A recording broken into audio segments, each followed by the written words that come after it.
We're here with Dr. Bob Hill, Director of Psychiatric Emergency Services at Seattle Children's Hospital, and we're going to talk about that difficult issue of talking to our kids about death and dying. Kids see disasters all the time on television, from hurricanes, like Hurricane Katrina, for example, man-made disasters like terrorism. So what is the best way for a parent to approach this issue of death and dying? The first thing I would want parents to do is take control of the message that their children are receiving. So if they're getting these images of death and dying and they feel uncomfortable with their children seeing it, the first thing they should do is turn that off, or at least talk to them about what they have just seen. So if I'm watching, say, the news at night, which is common, I think, for many parents to at least watch the news for a moment, and my child is sitting next to me playing with a toy, are some of those images actually registering in my child? So children tend to be aware of everything that's going on around them. So if they're in the room and they hear about people dying, chances are they're going to at least glance up, but be registering some of the conversation that's going on. Now, what is the impact or difference between those images and what the impact that they have for a 3-year-old, say, versus a 7 or a 17-year-old? A 17-year-old has the advantage of a lot of life experience and ability to emotionally process things in a different way than a 5 or 4-year-old. A very young child is going to have difficulty putting this in the context of a disaster they see on the TV in terms of how much does that impact them. Very young children tend to personalize everything. So if they see a lot of people dead because of an earthquake, immediately they're going to think, could that happen to me? And need some reassurance in that regard. So Dr. Hilt, how does a child manifest their anxiety, I guess, around death and dying and perhaps grief physically? How do they show you that this is a really tough subject to talk about? They're typically just different from how they usually are. So they might be more withdrawn, a little bit more shy, appearing anxious. They might be more irritable, having more temper tantrums, and they might have difficulty falling asleep at night, maybe even nightmares that they'll tell you about. All of those are a change from baseline. Some kids just sort of have nightmares anyway, and if it's always been the case, then that doesn't reflect that they're having difficulty coping. What if my child doesn't respond at all to a situation that I, as a parent, maybe am looking for some response from them? Kids react at different times, and so do adults. So hearing of a death of a loved one, you may not see an immediate dramatic negative reaction in your child because they're processing it in a different way than you are. It may be they pop up with questions days, weeks later that show that they're really struggling with things and they just weren't letting you know in the beginning.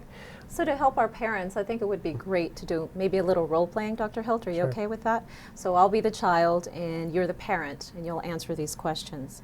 So, Mommy, what's happening on television? Why are those people crying? They're crying because people they loved had died because there was an earthquake. And an earthquake is when the ground shakes, and sometimes buildings that are not made strong enough to deal with the ground shaking fall and people get hurt. And that's what happened there. Why did those people have to die? There's never a good reason why people have to die. So sometimes people just die. And I just want to let you know that earthquakes do happen in places. I don't think it's going to be happening here, and here's why. It's been a long time since that's ever happened here. They've never been very dramatically large when they've happened here.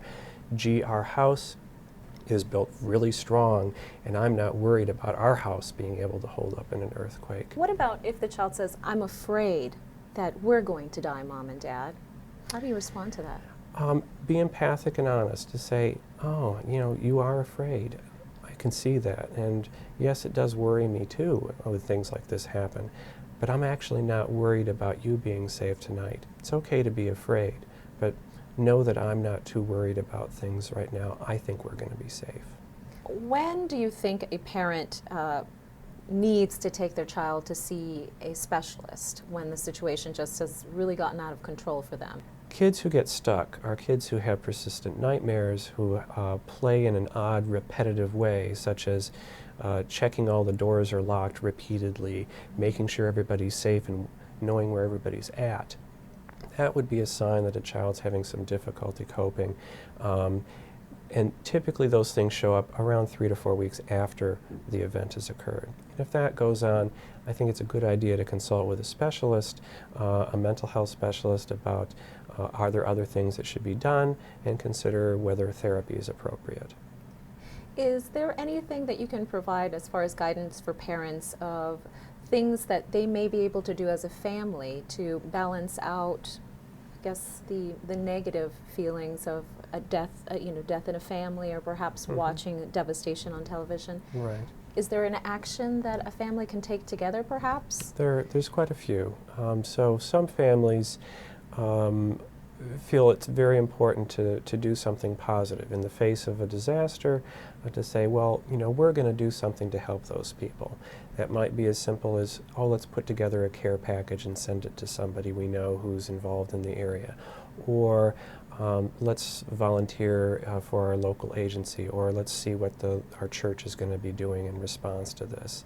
That's an action that people can take. The other thing that's important is kids do a lot of things in their lives. They see friends, they go to parks, they do things.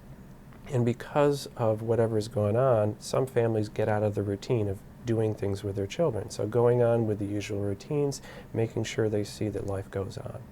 So once again, Dr. Hilt, can we talk about perhaps the top 4 things that parents need to keep in mind when their child comes forward with their anxiety around death and dying? What are the things that they need to remember to do? I think it's to be honest and to be developmentally appropriate in what you share.